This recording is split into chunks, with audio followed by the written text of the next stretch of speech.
Jurisprudencia laboral del Perú en los últimos 25 años. Jaime Beltrán Quiroga. Lectura. 1. La jurisprudencia como fuente del derecho. Los fallos de los tribunales de justicia de última instancia que resuelven uniformemente asuntos de trascendencia jurídica se convierten en normas de carácter supletorio que ayudan a la aplicación y la interpretación de la ley, constituyéndose en una fuente importante del derecho. En países que tienen como origen el derecho anglosajón, la jurisprudencia adquiere un rango más trascendente, ya que las normas positivas, que están concentradas básicamente en el derecho común, con un lado, han sido formadas por fallos judiciales, por lo que se admite el proverbio que dice, el juez hace el derecho, Fulger Mike Ley, ya que no se da prevalencia a la norma escrita, sino a la costumbre, de cuya lectura los jueces van dándole la forma de reglas aplicables a cada caso. De allí que la defensa ante los tribunales de justicia tenga que invocar el o los casos donde se haya resuelto una controversia semejante como sustentos de su derecho, identificando el caso por el nombre de las partes que intervinieron, la fecha en que se dictó y la corte tribunal que lo resolvió. En las naciones como la nuestra, en las que ha prevalecido el derecho romano germánico, adquiere prioridad la ley como norma escrita elaborada por los órganos legislativos del Estado, llámese Congreso, Parlamento, cámaras legislativas, la misma que comprende varios niveles desde el más alto, que lo representa la ley fundamental del Estado, Constitución Política o Carta Magna, hasta las leyes orgánicas generales, códigos, etc. El espíritu monofiláctico, amor a la norma, de este sistema hace que la casi totalidad de nuestras instituciones sociojurídicas estén reguladas por leyes, cumpliendo con el dogma de la plenitud del ordenamiento jurídico, que significa que el ordenamiento jurídico de una nación debe tener una norma para cada caso que se presente, de modo que no haya algún caso que no esté regulado por una norma del sistema, el cual debe ser pleno. Sin embargo, esto hace que se incurra en un exceso reglamentista a tratar de regular todas las esferas donde se desarrolla la acción del derecho, que se traduce en un volumen considerable de normas que, en el caso del Perú, ha superado el número de 30.000 leyes en el último siglo republicano, con las que se deja poco espacio para la intervención de la jurisprudencia como fuente jurídica. No obstante, aún en calidad de fuente subsidiaria o supletoria, la jurisprudencia desempeña un papel importante para cubrir los vacíos de la ley o para ajustarla a la realidad social en que se aplica, ya que puede cumplir cualquiera de las siguientes funciones. Integración. Definir una situación por carencia de normas específicas o donde existe una laguna o vacío legal, logrando crear o recrear una nueva regla. Esto puede hacerse utilizando de una fuente distinta a la ley heterointegración, como el derecho natural, la costumbre o la doctrina, y también valiéndose de otras normas autointegración a través de la analogía, la equidad o los principios generales del derecho. 2. Elección. Seleccionar la norma justa para el caso, cuando hay un concurso de varias normas que tienen sentidos diversos. El criterio de justicia que tenga el juez es el que debe primar para elegir la norma aplicable al caso. En materia laboral, este criterio está dado por el principio de la norma más favorable al trabajador que dice, en presencia de varias normas provenientes de distintas fuentes formales, debe aplicarse siempre la que más favorezca a los trabajadores. 3. Interpretación. Determinación de sentido y alcances de una norma jurídica que tenga diversos sentidos que produzcan dudas sobre la forma de su aplicación a una situación de hecho, desentrañando y explicando el verdadero significado que contenga. El criterio de veracidad o corrección que tenga que emplear el juez para interpretar una norma es el que más se acerque a lo justo o correcto. En materia laboral, también está predeterminado por el principio indubio pro operario que favorece al trabajador, pero solo en el caso de duda. Subsunción. Enlace lógico de una situación de hecho con la previsión abstracta, genérica e hipotética hecha por la norma legal, en la aplicación clásica y exacta de una norma a un hecho que casa sin ninguna dificultad, duda o elasticidad. El razonamiento judicial es el que permite estas operaciones lógicas de encaje de las normas jurídicas sobre las situaciones de hecho que presentan los conflictos sometidos a las decisiones de los jueces y, para ello, estos disponen de las herramientas que se mencionan anteriormente, con las cuales se construyen piezas jurídicas de importancia según el tipo de conflicto y la jerarquía del órgano jurisdiccional que resuelve.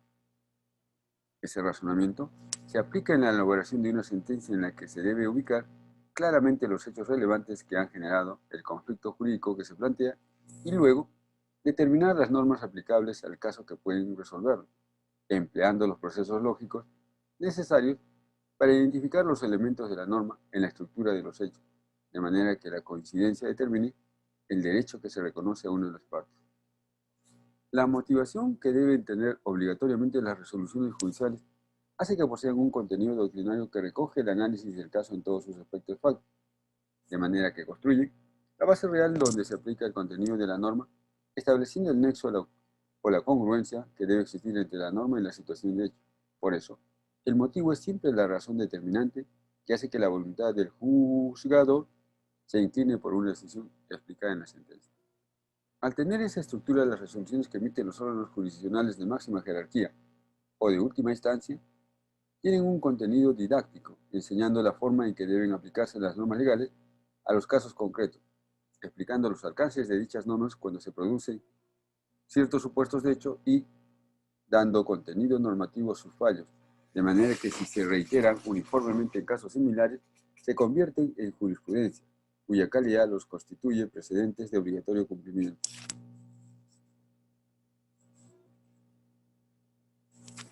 La Ley Orgánica del Poder Judicial, en su artículo 22, define a la jurisprudencia como el conjunto de ejecutorias que las salas especializadas de la Corte Suprema de Justicia de la República, que fijan principios jurisprudenciales que han de ser de obligatorio cumplimiento en todas las instancias judiciales, y recalca que estos principios deben ser invocados por los magistrados de todas las instancias judiciales, cualquiera que sea su especialidad, como precedente de obligatorio cumplimiento.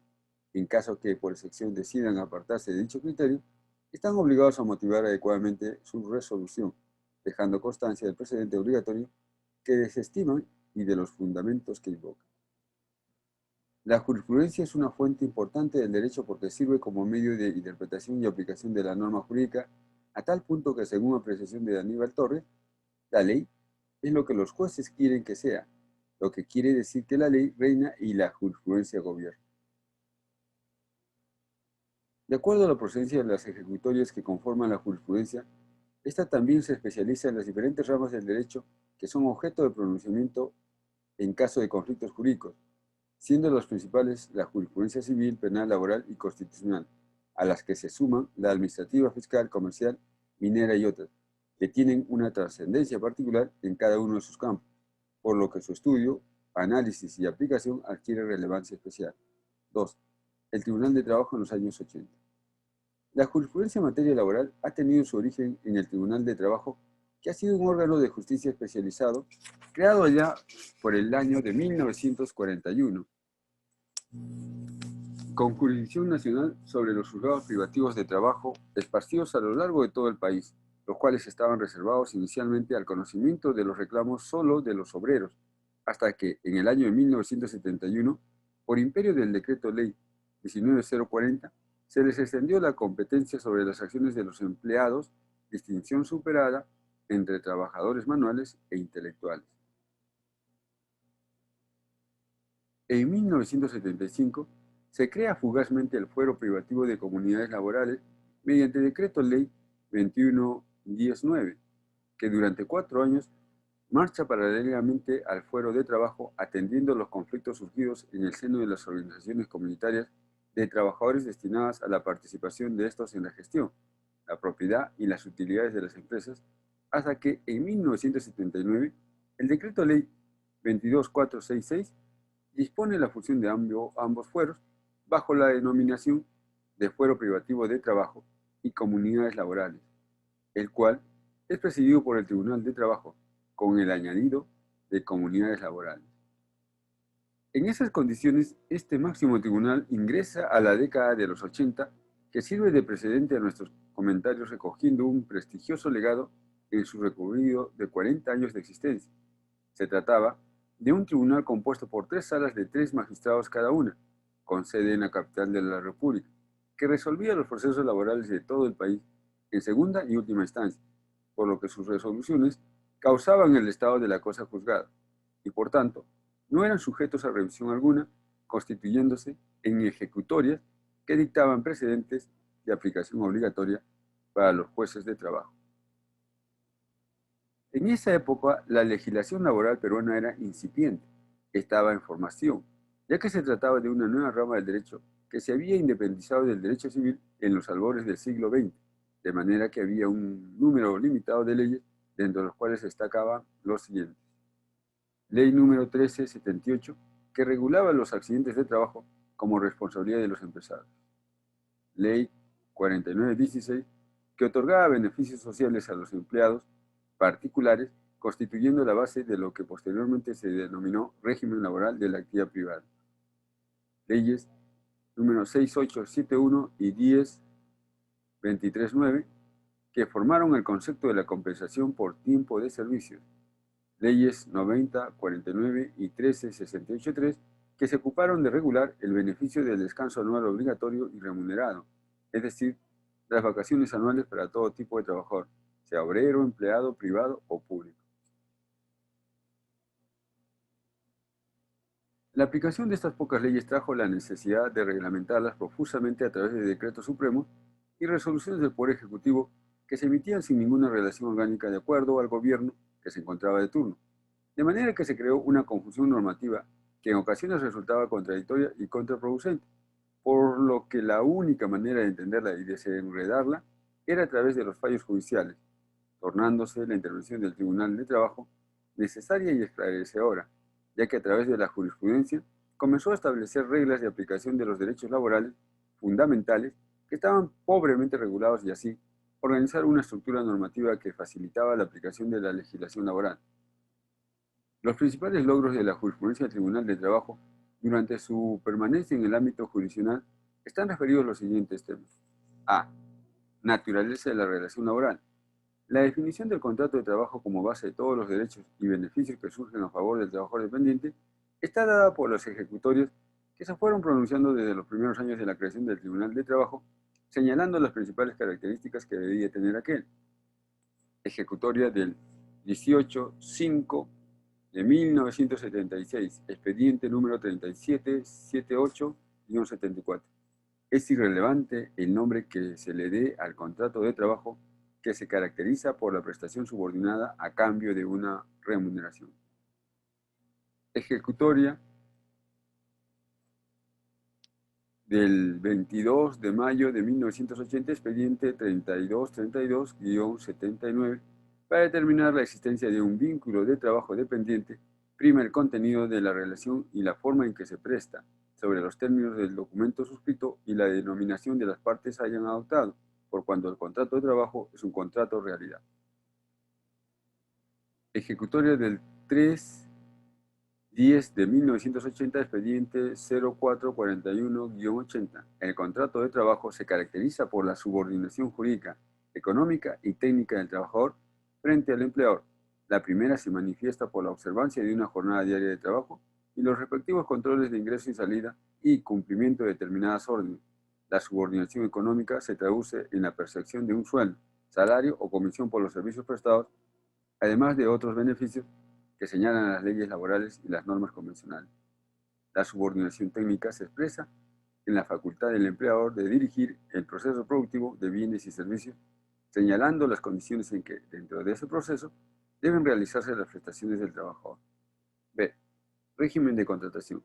La distinción entre el trabajo permanente y el eventual dio lugar desde muy temprano a establecer que el plazo natural de duración del contrato de trabajo era indefinido porque correspondía a la labor permanente que requería el empleador por la finalidad de su actividad empresarial, sin embargo, de lo cual podía necesitar servicios eventuales por excepción, dando lugar a que se le permita celebrar contratos a plazo fijo, para lo que debía cumplir con ciertos requisitos especiales que demuestren la transitoriedad de dichas labores.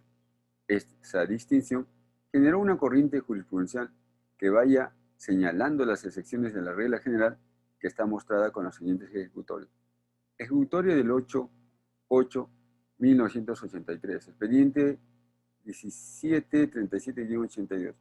Los servicios eventuales o a plazo fijo deben de constar de contrato aprobado por la Autoridad Administrativa de Trabajo. Si no existe dicho contrato y no hay prueba suficiente, debe presumirse que se trata de contrato a tiempo indeterminado u ordinario. Ejecutoria del 9-11 de 1975. No surte efecto de contrato a tiempo determinado aunque esté aprobado por la Autoridad Administrativa de Trabajo si el cargo puesto es permanente. Ejecutoria del 13-1 de 1976. Trabajadores con contrato a plazo fijo gozan de todos los derechos y beneficios de los demás trabajadores, con excepción de la estabilidad a partir del vencimiento del contrato. C. Vacaciones. El derecho al descanso anual estaba regulado genéricamente como un descanso remunerado de 30 días después de laborar durante un año completo, fórmula que no era suficiente para determinar cuántos días de labor efectiva debería cumplirse en el curso del año, qué remuneraciones se mantenían durante las vacaciones, qué pasaba si se interrumpía el récord laboral por voluntad ajena del trabajador, como el despido, si se generaba algún perjuicio en el caso que se niegue el otorgamiento de descanso en su oportunidad, y otras inquietudes más que fueron resueltas por la jurisprudencia del Tribunal de Trabajo, estableciendo reglas que iban a dar el marco legal de este derecho. Algunas de las ejecutorias más saltantes son las siguientes. Ejecutoria del 5-2 de 1980. El pago de la remuneración vacacional corresponde solamente a los trabajadores que cesan después de haber cumplido un año cronológico de servicio y hayan laborado 260 días efectivos de trabajo. No procede en el caso del trabajador que cumple con solo uno de estos dos requisitos.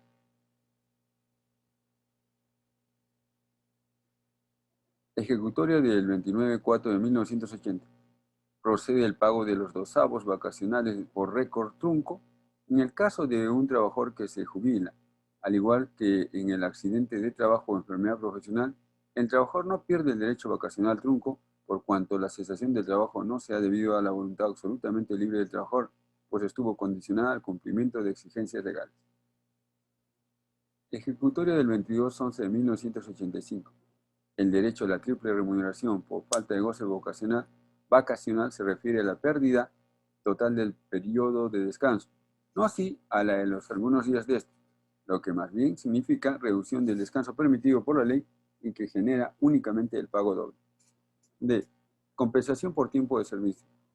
Es el beneficio que mayores complicaciones tuvo en su aplicación práctica, ya que se definió con simpleza como el derecho al pago de un sueldo por año de servicios o fracción mayor de 3 meses al momento del cese, por lo que requirió de una serie de fórmulas que permitan calcularlo o liquidarlo con claridad, siendo la jurisprudencia la que introdujo los conceptos de remuneración computable, acumulación de periodos de servicio, regularidad y fijeza de la remuneración, pago preferencial del beneficio, forma de reconocer el tiempo de servicio y otros más que han dado lugar a la elaboración de las normas legales posteriores a esta época que consolidan en un solo cuerpo normativo todos estos elementos. Algunas ejecutorias son las siguientes. Ejecutoria del 21 de 1988. Cuando la remuneración se encuentra integrada por diversos conceptos cuyas sumas son variables, se calculará tomando el importe del total ganado en el último semestre o año, dividiendo el resultado entre el número efectivo de días laborados, 156 en el caso del semestre y 312 en el caso del año, siendo el coeficiente obtenido el importe del salario indemnizable. Ejecutoria del 20-12 de 1985. Tienen carácter permanente los pagos que se hagan al trabajador con una frecuencia uniforme dentro del periodo al que corresponde, no requiriendo que ésta sea necesariamente diaria ni mensual, como en el caso de los periodos trabajados y la asignación vacacional. Ejecutoria del 14-5 de 1982. En los casos de administración, conducción temporal de negocios, fusión, traspaso, cambio de giro, arrendamiento de maquinarias, herramientas, instalaciones, servicios y otros análogos. La acción de pago de beneficios sociales es persecutoria del negocio. 3. El fuero de trabajo y comunidades laborales. Un cambio sustantivo en la estructura del fuero de trabajo y comunidades laborales se produce en 1986, cuando se promulga el Decreto Legislativo 384, el cual estableció la necesidad de descentralizar el Tribunal de Trabajo y aproximarlo a las diferentes zonas del interior del país, para lo que dispuso crear 4 nuevas salas que absorbieran la transferencia que se dispuso mediante la Ley 24514 de los procedimientos de reposición laboral que se ventilaban ante el Ministerio de Trabajo, los que sumados a los derivados del natural incremento de las causas propias que tenían en ese entonces, rebasaba su capacidad de resolución pronta y efectiva. Para descentralizar las funciones del tribunal sin quebrar su unidad estructural, Se distribuyó el territorio nacional en 5 regiones que debían ser atendidas por salas ubicadas en el distrito judicial de mayor importancia, dentro de ellas que a la sazón fueron: A. Norte, los departamentos de Áncash, La Libertad, Lambayeque, Piura, Tumbes, Cajamarca, Amazonas y San Martín, atendidos por un tribunal con sede en Trujillo. B. Centro, los departamentos de Huánuco, Pasco, Junín, Huancavelica, Ayacucho y Apurímac, atendidos por un tribunal con sede en Huancayo. Sur, los departamentos de Arequipa, Moquegua, Tacna, Puno, Cusco y Madre de Dios, atendidos por un tribunal en Arequipa. D. Oriente, los departamentos de Loreto y Ucayali, añadidos al de Ica y a la provincia constitucional del Callao, con un tribunal en esta última provincia. E. Capital metropolitana, todo el departamento de Lima, con 3 tribunales, ex-salas. La existencia de 7 tribunales de trabajo con el mismo rango y competencia material traería como consecuencia la dispersión de los criterios jurisprudenciales, ya que un mismo tema podía ser resuelto de diferentes maneras en las distintas regiones que se crearon, pero con la anticipación necesaria de la propia norma legal D.L. número 384, que dispuso que la Sala Plena del Fuero de Trabajo y CS.LL, compuesta por los magistrados integrantes de los 7 tribunales, se reúnan una vez al año para concordar la jurisprudencia discrepante que se hubiera producido en ese periodo y emita lo que se denominó directivas jurisprudenciales, a las cuales se les dio carácter imperativo, ya que deberían ser cumplidas por todos los jueces de trabajo a nivel nacional. La relación de las directivas jurisdiccionales que han trascendido a sus épocas son las siguientes. D.J. Directiva Jurisprudencial 01-87 del 10/7 de 1987. El Fuero de Trabajo y Comunidades Laborales es competente para conocer y resolver las acciones de carácter laboral que planteen los socios trabajadores de las cooperativas de trabajadores que hayan disuelto su vínculo laboral. Directiva Jurisprudencial 02-87 del 10/07 de 1987. La compensación por tiempo de servicios del trabajador de la industria textil remunerado a destajo se calculará con el promedio de los salarios bases obtenidos en el último semestre laborado, al cual se aplicará el porcentaje de costo de vida vigente a la fecha del cese, más los conceptos remunerativos que deben incluir la prima textil correspondiente. DJ 0686 del 4/12 de 1987. Las sumas de dinero entregadas al trabajador en forma modal y condicionada a la liquidación o pago de beneficios sociales son compensables. Se trata de empleados u obreros. DJ 078704 del 12 de 1987. El derecho vacacional no gozado en su oportunidad se paga con la remuneración vigente en la época de descanso. DJ 09-97 del 4/12 de 1987 dice: el promedio diario de las remuneraciones anuales de los obreros que se incorpora al salario indemnizable destinado al pago de su compensación por tiempo de servicio se obtiene dividiendo el total percibido entre 312 días. DJ 15, Directiva Jurisdiccional. DJ 15-88 del 2/12 de 1988. El término de 30 días calendario para entablar la acción de calificación de despido es un término de caducidad y la única interrupción y suspensión respecto a su cómputo es la señalada en el inciso 8 del artículo 1994 del Código Civil. DJ 18-88 del 2/12 de 1988. Los trabajadores que estén encontrándose en trámite en la negociación colectiva de trabajo tienen derecho a los beneficios remunerativos que posteriormente obtengan por culminación de ello.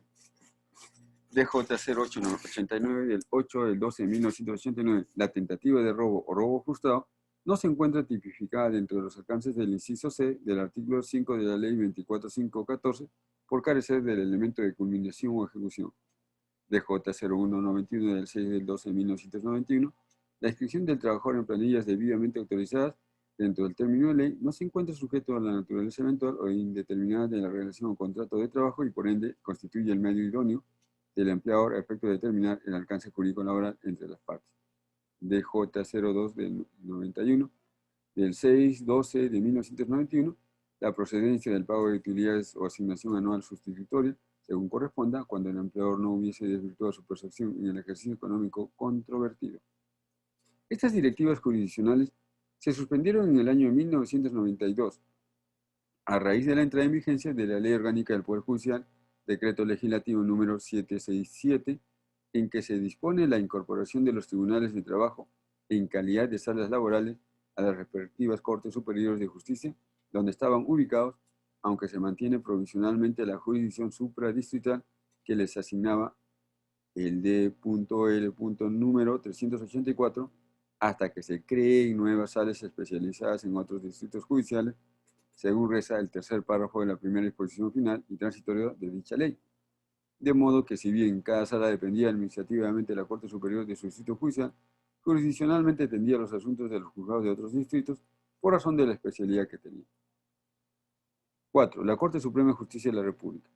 La tercera etapa de la evolución de la jurisprudencia en el Perú correspondió al máximo tribunal de justicia del país, el que si bien estaba reservado exclusivamente para ver solo asuntos civiles y penales, a raíz de la promulgación en el año 1996 de la Ley 26636, que modificaba radicalmente el proceso laboral, se introdujo como una novedad el recurso de casación en dicho proceso, habilitando a una sala de la Corte Suprema para que revise lo resuelto en los más de 20 distritos judiciales por salas que no eran necesariamente especializadas, ya que donde no había una de ellas intervenía una sala mixta con resultados nada beneficiosos.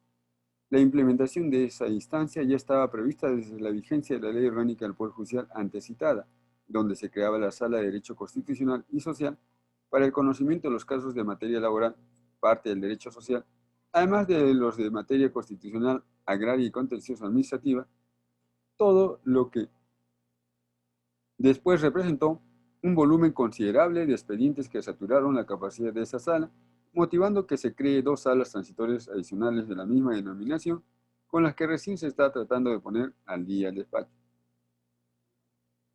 La regulación del recurso de casación fue cambiada 2 años después por la ley número 27021, restringiéndose la interposición de este recurso a casos especiales, por razón de la cuantía de las pretensiones que se ventilaban en el proceso, que tenían que superar las 100 unidades de referencia procesal, también de la materia que era motivo de impugnación, reservando solo las cuestiones de derecho sustantivo y negando el acceso cuando se quería cuestionar la parte adjetiva del proceso. Tampoco llegan en casación los autos expedidos en el proceso, aun cuando pongan fin al proceso, porque solo se revisan las sentencias, siempre que hayan sido expedidas en revisión por las Cortes Superiores de Justicia. No hay casación por sala, de modo que un proceso iniciado en un juzgado de paz letrado no puede llegar a la Corte Suprema aun cuando tenga 2 instancias. A estas restricciones se suma la calificación previa del recurso sobre las formalidades que debe contener, de manera que si no cumple con alguna se le declara improcedente y la Corte se ve impedida de revisar el fondo del asunto, sin emitir pronunciamiento sobre el contenido del conflicto jurídico. Después de todos estos filtros, queda poca materia que revisar y es por eso que la Corte Suprema no exhibe una producción interesante de fallos que denoten alguna corriente jurisprudencial capaz de sentar bases para cambiar las instituciones del derecho laboral. Sin embargo, con el ánimo de compensar esa deficiencia, la Corte Suprema ha retomado la actividad deliberativa de los magistrados laborales, convocando a los plenos jurisdiccionales que se experimentaron con el anterior fuero de trabajo, los cuales sirvieron para extenderlos a las otras especialidades, civil, penal y familia. Es así que bajo la dirección de la Sala Suprema especializada en cada materia, se reúnen a los jueces superiores de la rama de todo el país en una sede variable, colocando en la agenda los principales temas que tengan pronunciamientos controversiales en las instancias superior o suprema, los cuales se debaten en el Pleno y se someten a votación para establecer el criterio que tenga la mayoría de consenso, que es el que tiene que prevalecer en las decisiones de todas las instancias, eliminando las discrepancias. Los principales acuerdos que se han tomado en los plenos jurisdiccionales laborales habidos en los últimos 15 años son los siguientes.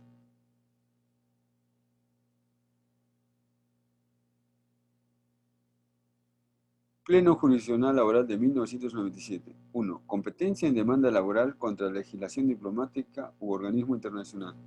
El juez de trabajo peruano podrá admitir la demanda interpuesta contra una legación diplomática de estados extranjeros u organismos internacionales, en tanto que de las pruebas acompañadas a ella no fluye de manera notoria su incompetencia.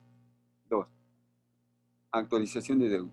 El juez podrá actualizar los créditos laborales cuando estén expresados en un signo monetario que haya perdido sustancialmente su capacidad adquisitiva por efecto de una devaluación significativa, en tanto se encuentre pendiente de pago antes de la conclusión del proceso, utilizando como factor de actualización la remuneración mínima vital o concepto que la sustituye.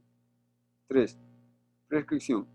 El plazo de prescripción de los beneficios de carácter laboral se computa conforme la norma vigente al momento que la obligación sea exigible, salvo que por norma posterior se estipule un plazo distinto, en cuyo caso la prescripción operará en el que venza primero.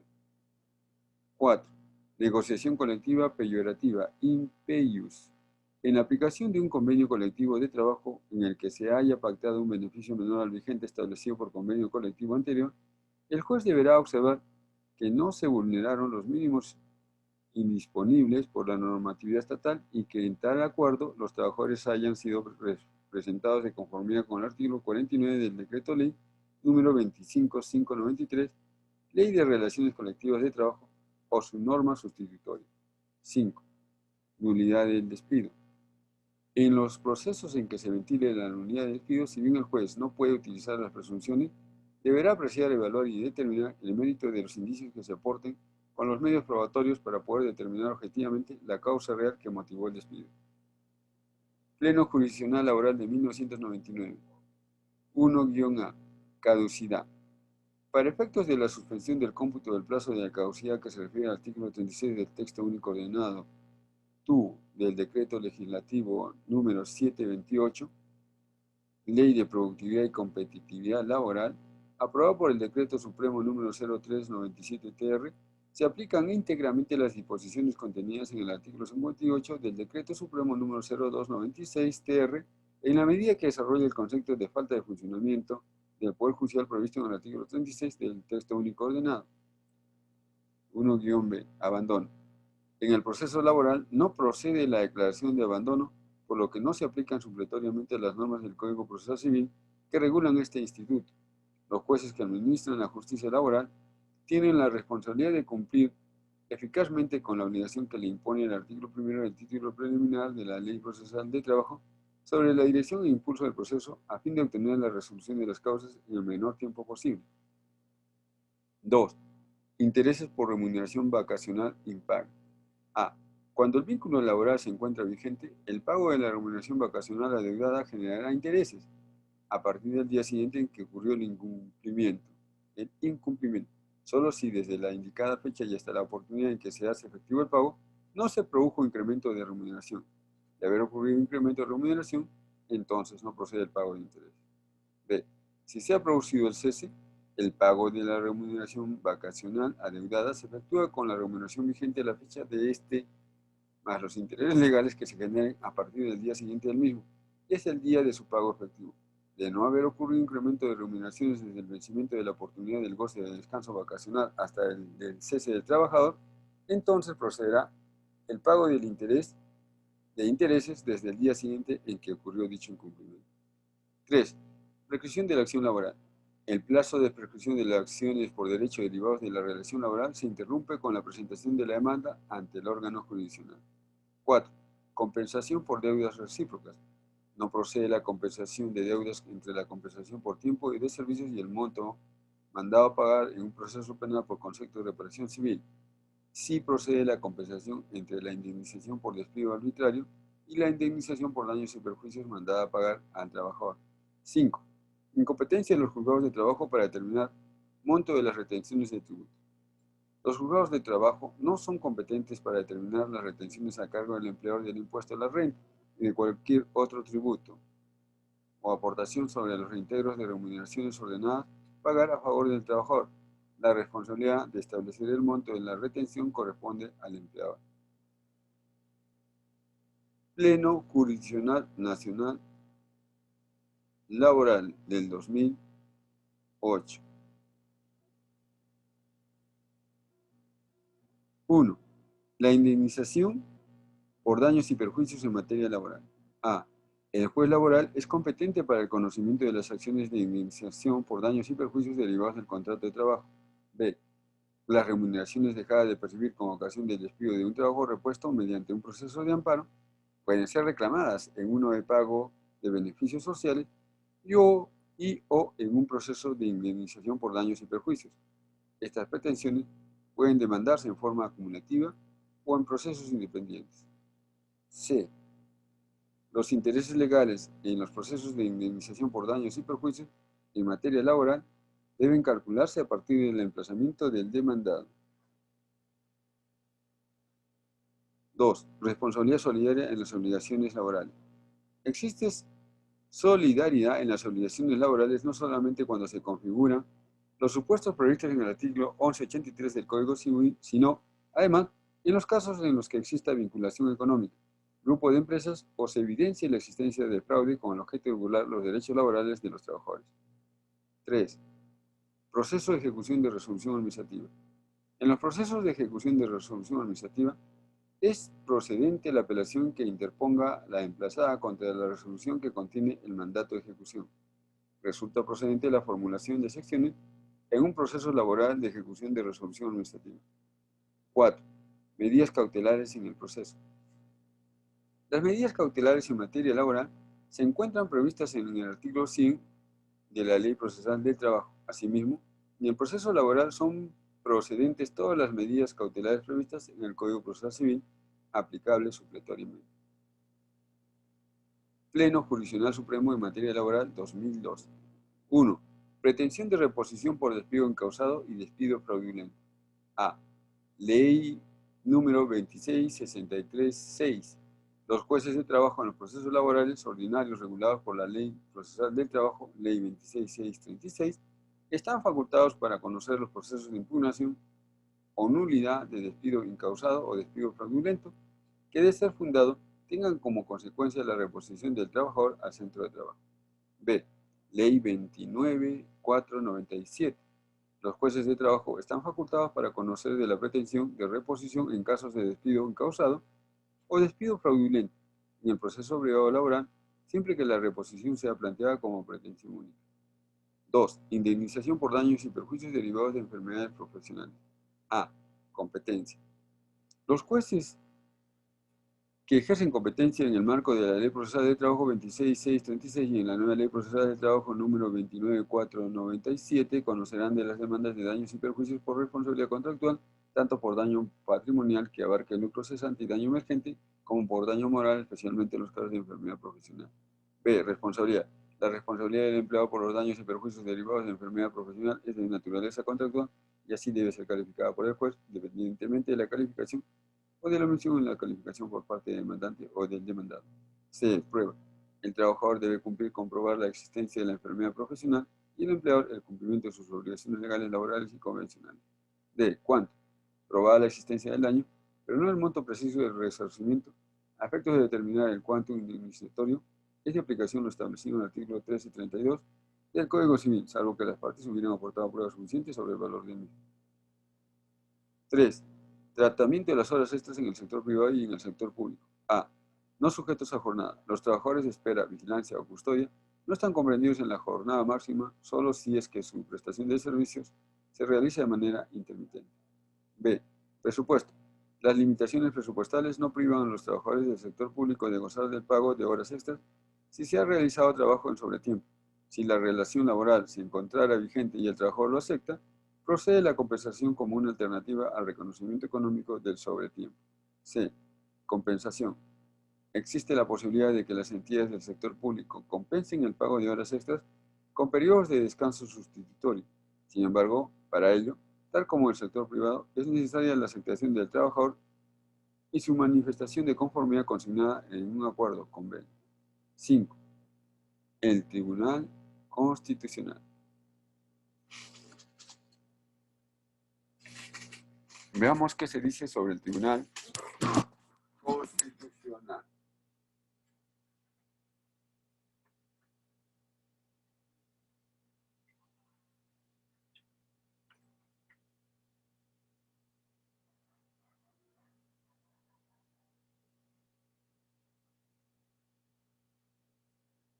El Tribunal Constitucional. 5. El Tribunal Constitucional. A ver.